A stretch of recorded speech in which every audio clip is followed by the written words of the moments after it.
नमस्कार, मी श्वेता. महाराष्ट्राचे महानिर्णय या विशेष कार्यक्रमात तुमचं मनपूर्वक स्वागत. सुरुवातीला पाहूयात एक महत्त्वाची बातमी.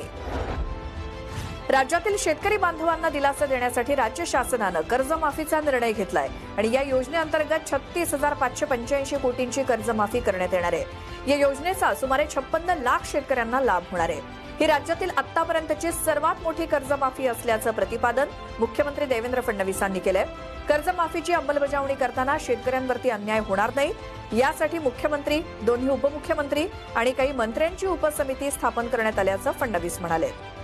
समितीच्या रिपोर्टच्या आधारावर काही निकष आपण यामध्ये टाकलेले आहेत, पण मला असं वाटतं की आज आपण जर विचार केला तर 36,585 कोटी रुपये आणि 56 लाख शेतकऱ्यांना या कर्जमाफीचा लाभ होणार आहे.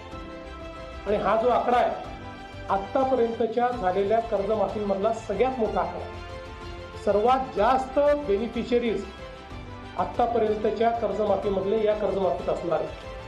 आमच्या महायुती सरकारच्या काळात आतापर्यंतच्या इतिहासामध्ये शेतकऱ्यांना जेवढी मदत कधी झाली नाही तेवढी मदत शेतकऱ्यांना झालेली आहे. त्याचे आकडे माझ्याकडे आहेत.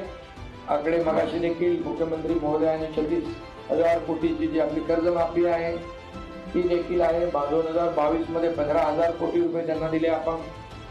त्याचबरोबर महाविकास आघाडीने जी कर्जमाफी केली होती त्याचे जे नियमित कर्जफेड करणाऱ्या लोकांचे 50,000 रुपये ते त्यांनी दिले नाहीत, ते आम्ही दिले 2023 मध्ये.